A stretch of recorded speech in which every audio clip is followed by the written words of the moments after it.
Hi there everybody, it's Mr. Verzat. Today I just want to give you a little follow-up video on the workflow process for design. And what I have here is a very creepy, nausea-inducing monster that I painted, and I just wanted to go through the process that was used to get to that point. Students, you could consider this to be kind of a little cheat sheet video to go back and review different techniques. For example, different ways to use different layer passes or lighting passes and post-production effects.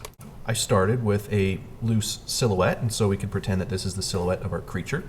From that, if you use your layer window right here, you can hold down the command button, control if you're on a PC, and you can click on this little thumbnail. And what that will do is that will make a selection on the outside of whatever that layer is. By holding down command and H, and by hitting that, that hides it. So the selection is still there. It will let me only paint within whatever that selection is. And so the next step that I do is I drop in a gradient layer just to kind of give a spotlight effect. Typically for the top of a character or a creature or whatever, wherever the focal point is going to be, that's going to be a little more saturated and brighter. And then we'll have a little more shadow underneath it. Then I go into actual painting, and I might paint in, like with a soft edge brush on this sphere, I might go in and paint just the coarse shadow and the light on the top. So let's take a look at these two little dots. I've got a red dot and then I put a green dot right on top of it. So what we're going to talk about is contrast. You see, contrast is very important because even though our brain identifies the difference between these two colors, what if we turn it in black and white? And you see how the green dot totally disappeared. So what I like to do is set a value check layer at the very top of my layer order. The way that works is just make a new layer. You paint bucket it solid black, and then set the blending mode here to saturation, and it immediately has this layer that you can turn on and off to check the values of your work. You want to be able to see all the values in there, and so by looking at the value check layer, we see that it's mostly, pretty weak. There's not much difference between the dark and the light, and if we zoom out, we can see some. But a couple of things you can do is create a new layer, and I usually call it a multiply layer. And I use the color black, and I set it to multiply. Or we could even select from the local color itself of the red, and even bring it down here into the saturated dark. And using that brush, a soft edge brush, then I add paint to it. And because it's set to a blending mode, that new paint does not cover up all the old paint. It works with it. It makes it see-through. And I do the exact same thing for an overlay layer. So multiply is for dark, overlay is for light, and so I'll just do one here right away. I use the color white, set it to overlay, get a brush that is very weak, and then we can go in and just start to bump up the values. Now see, it again, it doesn't add white. The white works with the value of the sphere naturally, rather than covering the pixels up directly. So for example, if I turn overlay off, we got solid white. Once we go to overlay blending mode, now we've got lightened up colors. And so if we check our values, then we've got a wider range of contrast here. And so that's your 1, 2, 3 read, your big ones. You got your 1, you got your 2, you got your 3. And then to communicate the curvature of that surface to make it really read, we've got bounce light here. And that can be whatever you want it to be. I chose a complementary color to make it really read and look pretty cool. So this is the line drawing stage of my workflow. And what I've done is I've taken a silhouette that I've drawn, and you saw those in that earlier video that we had on the how to design and the workflow on that.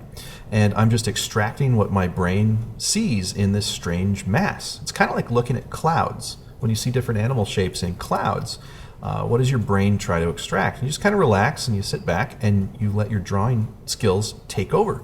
And you try to extract what you see in your mind out there on paper. So on a technical level, we've got a big canvas. It's about I can't remember the exact specs. It was about 5,000 to 8,000 pixels wide. And the reason for that is so that you can have nice clean line art. Your line art gets really blocky and nasty if you have low resolution canvas work. And so what I'm doing here is I'm trying to use as high detail as I can, but you see I have not zoomed into the image yet. So it's very critical. if you zoom into the image and you start doing all your detail work, your focus is not on the big picture, but rather individual components. And what if one of those components is off and you don't zoom out enough to see the big picture? Well, if you stay zoomed out, you'll see how each little tentacle, each tooth, each foot, how they all balance out and relate to each other rather than individually. That's why it's important that at this earliest stage you stay loose and just kind of draw in what you think should go there, and then, if necessary, zoom in and detail it up. So here I am, I'm zooming it in, and here is generally a little workflow that I use is I erase as I go. Sometimes I'll have a rough, loose sketch and then turn the opacity down and overlay a cleaner one on top of that. And this one, I'm doing it all in one generation. I think it's a little faster. What I do is I just have one finger on the eraser button and then one on the brush tool, and I erase out some areas I don't like and then clean up and add little details and textures as I go. Be mindful of your line weight. Be mindful of what areas should have the most detail and which areas should have less.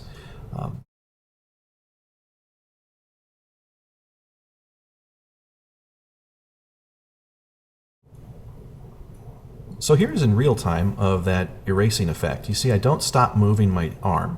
My arm's constantly in motion. Just hit E, erase, hit B, draw. Hit E, erase, hit B, and draw. And you go through each little area one step at a time, and it actually gets itself done pretty quick. So remember those high density line art drawings that we did? The purpose of that is so that you have enough information in your line drawing so that when it comes time to paint, you don't have to go, oh my gosh, what do I do? So for example, you don't want any areas of wide, well, I personally don't like any areas of wide open planes of blank space. I want to know exactly where the planes are going to curve, what kind of texture is going to be there, where the form lines are, and have enough information that if I were to get hit by a bus, I could give this line art to another person and they wouldn't have to question, like, what the heck would this be? What is that? You know, what should go in here? And so on. And so if we fast forward, I'm just going in and I'm cleaning up any loose planes. I'm adding details, for example, like corded muscle or roots or this nasty fibrous fungus type look. Just again, so I have enough information that if I put this down and come back 6 months later, having forgotten what I was going to paint, then it would already be on the paper there for me.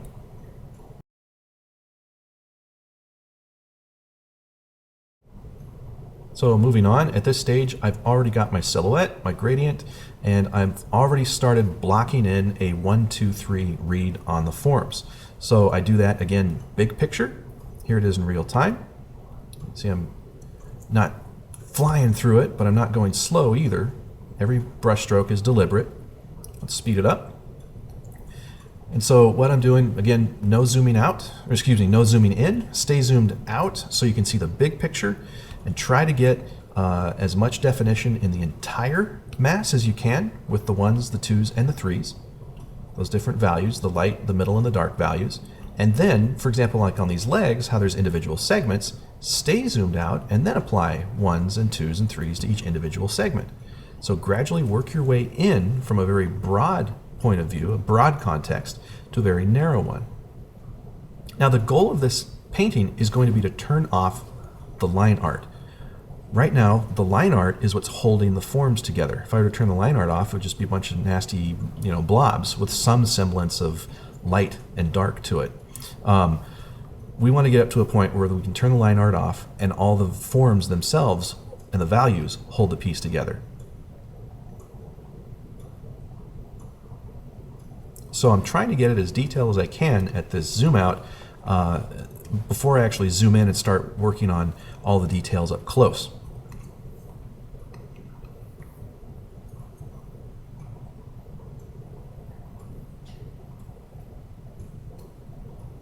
When you're painting, the bulk of the progress happens in the earliest stages. So for example, the line drawing, the lighting, the blocking in of all these values like this, basically, like, we could get this to a point in just a few minutes that if someone needed it, we could turn it in and they could look at it and understand exactly what they're looking at. Oh, this is a 3D form, it's got light and shadow on it, here's the mouth and all that.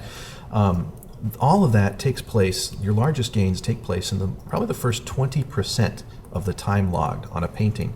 The remaining 80% is the detailing, the color balancing, the polish, and the refinement that really makes the piece sell and makes it have character and makes it really cool.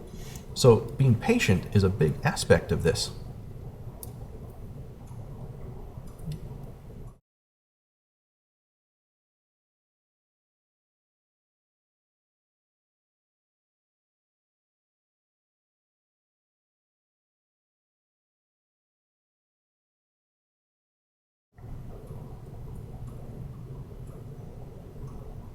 And you can always, in Photoshop, make any adjustments you need. So with that overlay layer in its own layer, you can make some color adjustments and so on. And what I'm doing here is I'm adding that multiply layer to go in and just add some shadow. That's a new layer all to itself, and it's in black and white. When working in black and white, it really helps you not see color, but more values. And remember, it's the values that separate the forms out.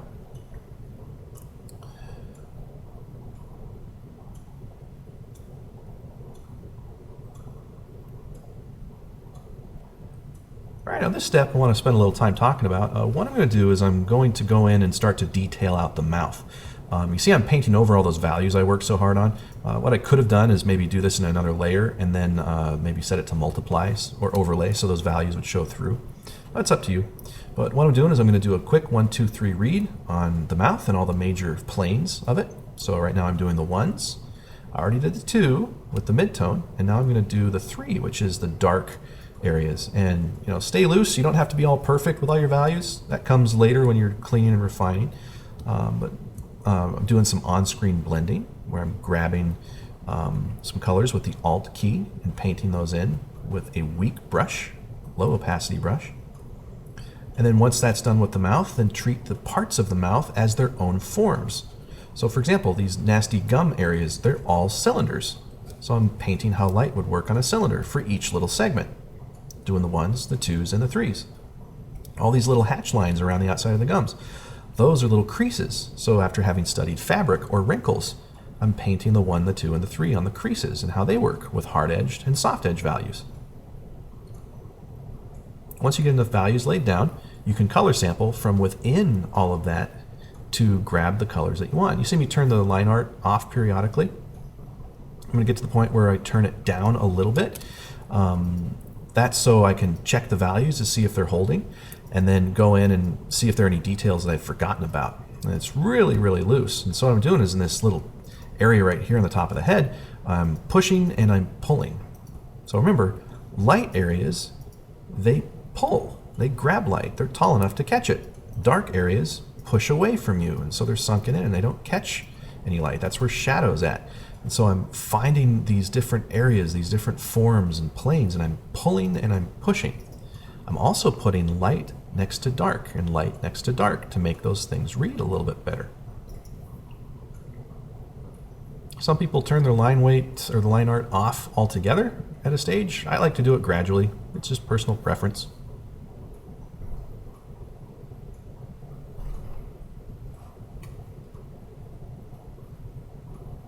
All right, here, let's turn the line weight all the way off, or the line all the way off. I keep saying line weight, geez. And ew, all right, look how sloppy all these edges are. It's not as crisp and clean and detailed as it was with the line art on. So what you want to do is bring it up to a level of hygiene that it was when the line was there. And here's an example of what to do there. It's polish. You've already logged the work in. You've already got all those planes and surfaces. Now what you're doing is you're just cleaning it up. Taking what's blobby and nasty and giving it detail and refinement. This is the part that takes the most time. And you're going to see me jump ahead because detailing can be pretty boring. You're not seeing as many gains happen in the big picture. You're working not zoomed up super close, but you're working very small and really making things pop, like these veins on these tentacles. All right, now I'm going to go in and do some fun stuff with the eyes here. So you can make multiple selections by using either the lasso or the magic wand tool and holding down shift. And so what I've done is I've selected all the eyes and I'm painting these jelly eyes. So how do you paint jelly eyes? Well, that uses a light technique called subsurface scattering. under the surface scattering. It's where light penetrates a translucent surface and then bounces all around inside of it. And so how do you learn how to do that? Well, A, observing nature, and B, observing science and seeing how does light actually work. And I'm trying to sell that illusion on 2D paper by mimicking what light does in real life. So I'm cleaning up hard edges and soft edges, adding highlights, adding shadows, fading shadows together, putting hard edges up next to each other. And so if you want your forms to read when your line art is off, put dark things next to light things. Pull things out with light, push things away. Clean up your edges, fade them together where they naturally fade, and have hard edges where things naturally have hard edges next to each other. For example, the wrinkles under the eyes are going to have a hard edge, and then where the shadow fades away, that's going to be a soft edge.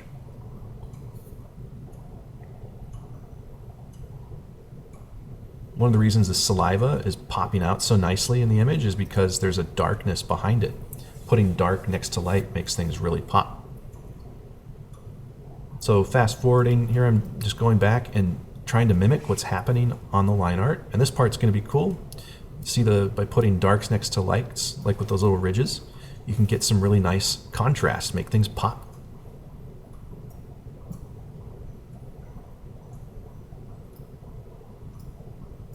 And you can tell there's a lot of line art that doesn't have any actual painting in there yet.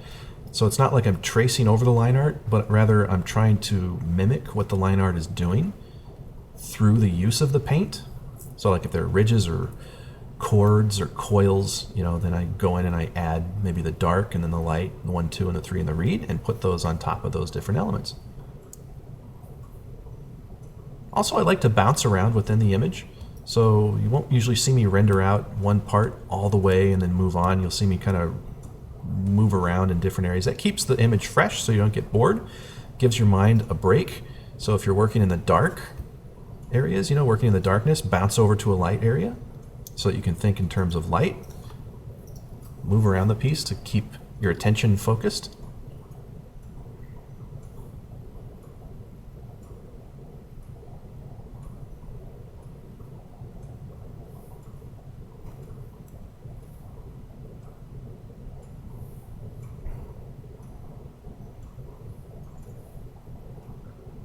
And then when you paint something, really get in there and think, okay, how does that work? What's that doing? And so right now, I'm just adding where the light is going to catch on the parts where the eyeball comes into contact with the surface. Just like you have eyelids, so does this thing, sort of. So that's just pretty much what you do.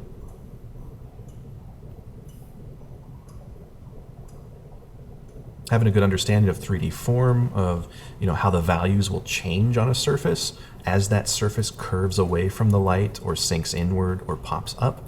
That's all very important as you're doing these details. Now here I'm using the lasso tool and drawing with the lasso tool to make a bunch of eyes. That's a very fun way to do things. You can use the lasso tool to clean up edges, to protect certain areas off, adding volumetric fog, which you'll see in a little bit.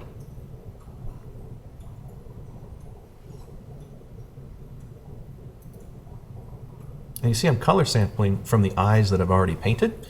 So always kind of make good use of what you've spent time building already in your work to help your workflow be efficient. It wouldn't be very efficient if you had to manually find the color each time you're going to add a new value down. Just grab what you already have.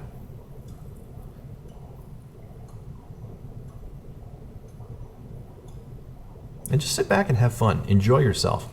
At this point, the drawing's pretty much done. It's just all the detail work.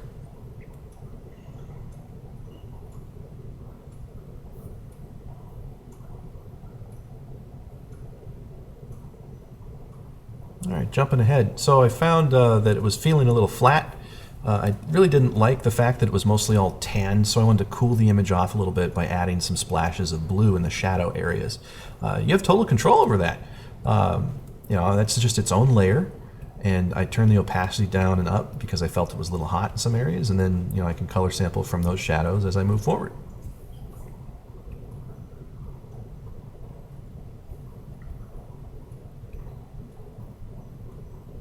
So playing with the light, playing with the dark, adjusting colors, trying to get some color variation in there, and you'll see a fun post-production technique at the end. So at this stage, what I'm using is color dodge to try to bring some more color out of it by brightening some areas up.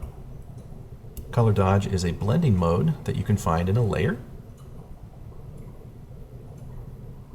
So at this point I'm lassoing. See that leg?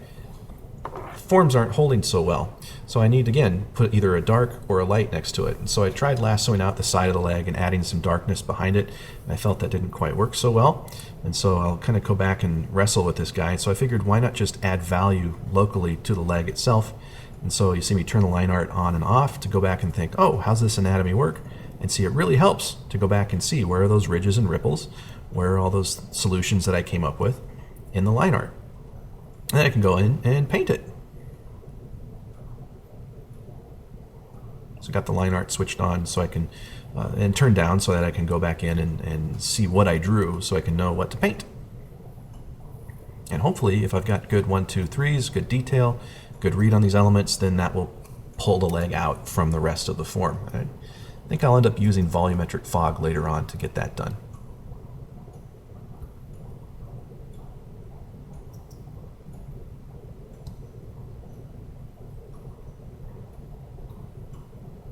So color sampling some of the blue and adding that to some shadows.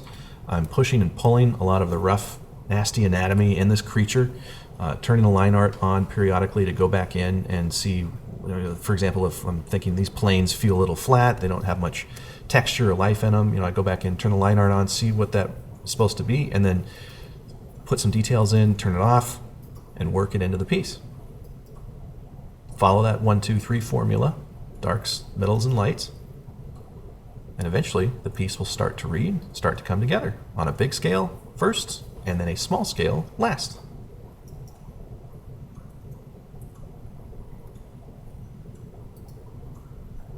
So here I'm going to add volumetric fog. What I do is I use either white or the color of the background, and that's another term is an atmosphere push. So I lasso out an edge that I don't want to get any paint on it, and then I apply some atmosphere around that. You see how that helped to extract that leg. I push the torso back behind the leg with that fog, and then I can help see that leg that's closer to us a little more clearly.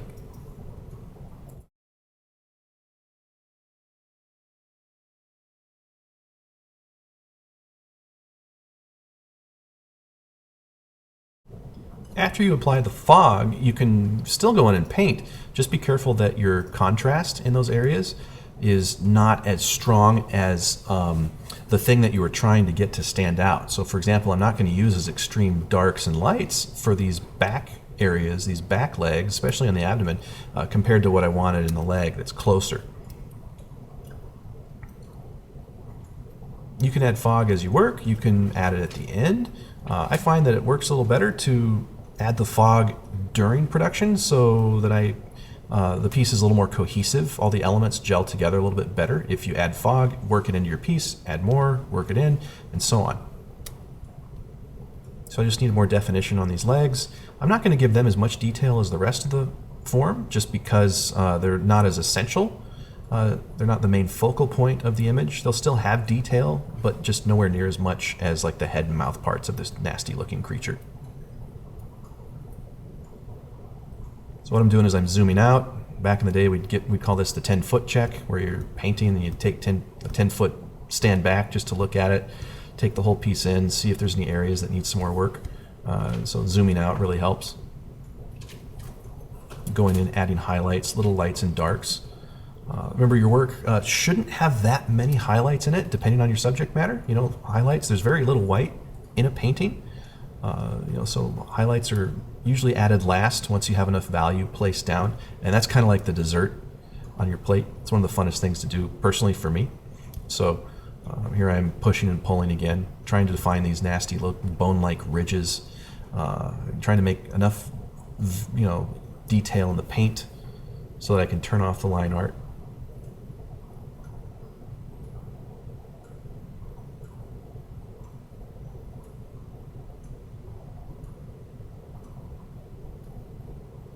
And you really get in the zone.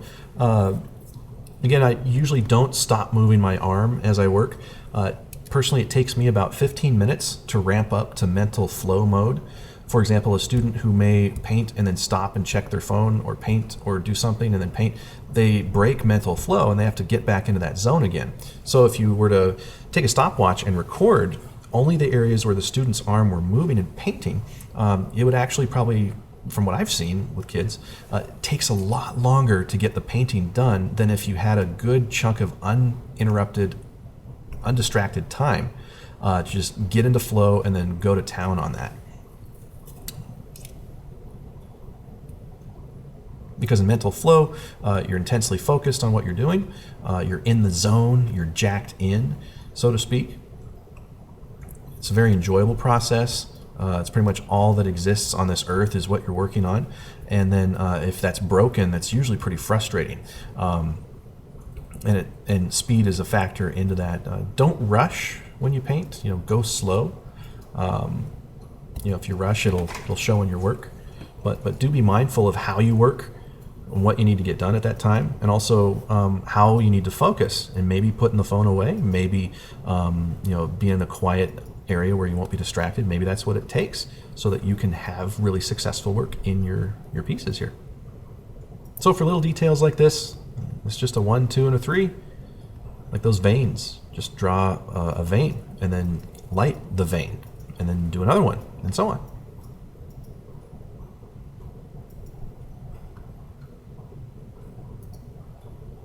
All right, so more atmosphere. The legs are not as essential. And for example, the leg in the back has more atmosphere than the ones in the front will have. That's to simulate depth in the piece. That's all the, the dust, the hydrogen, the oxygen, the atmosphere between us. Also, I had to give some atmosphere to this left limb, otherwise it would have looked as if it was just growing out of this thing's head.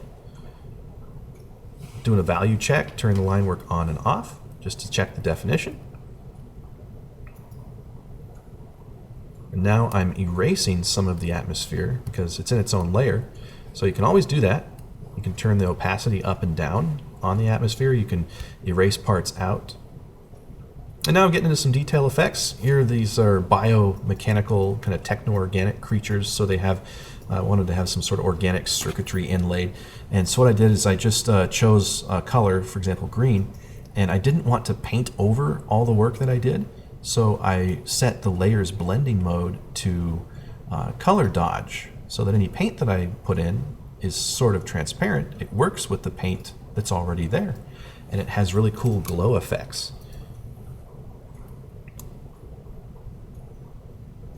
Playing with color adjustments, you can always go back and change things, especially if it's on its own layer. Again, that's called non-destructive editing. There's nothing wrong with painting on one layer or painting on 50. Whatever works best for you and the total objective of your product that you're trying to create. Yeah, I won't show all of this, just enough. Kind of get the idea. And let's go into post-production effects. Post-production means little polish that you put on the piece to really make it read. And you just saw color adjustments. That would be color for individual layer elements, also color for the entire piece itself. Like, we could try to shift this over to a warmer spectrum, a cooler spectrum, and that's done using your hue and saturation tool. The shortcut is Command U. Color scattering is a fun one. You see, the way color and light works, it's very random. It's very random. And to show that variation and randomness that occurs in nature, what I do is in a new layer, I do a bunch of primary color polka dots, and I duplicate them and scatter them all over the surface, and then cut away any excess I don't need, and turn the opacity way down. We're talking like between 2 to 4%, and it shows a little color change. Value adjustments. With this, just either a multiply or an overlay layer, and I manually go in and enhance the shadows. Also, you'll see a little later, what would fall under this would be a levels adjustment on the whole piece. You can levels adjust throughout the piece, you can levels adjust at the end. And again, if you do it throughout, generally the piece is a little bit more cohesive. Photo noise. All right, so what this does is it gives a little cinematic film grain to the work. And you just turn the opacity way down, probably no higher than 7. Give a little Gaussian blur to the photo noise, and then see how it makes the piece kind of gel and textures it out. Levels just we talked about. Again, I find that if you do this throughout production, generally the piece has more cohesion.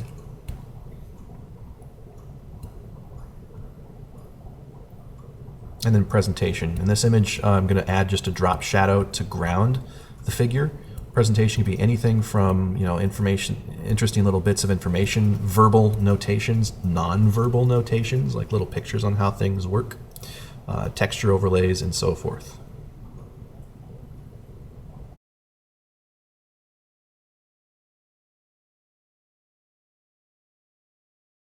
So here's the finished product. Let's talk about presentation and some of the things that we can include in how we show our work off. So imagine you're at a restaurant, you're going to get a really expensive meal. Chances are pretty good they're going to add some things to that meal to make it look even better. And so what are some of those things here? Well, there's texture over the piece, and it's very subtle. There's just enough there to kind of give it a theme. There's a gradient in the background from dark to light to really help things pop. There's a title. There are also what are called verbal notations or notes, and that's just written words that kind of give some geek out story-driven context to what we're looking for. For example, this guy has 360-degree vision. The creepy guy that we just detailed out, most of his sensory organs are on the top, and they can rival scanner technology. So fun little story-driven bits.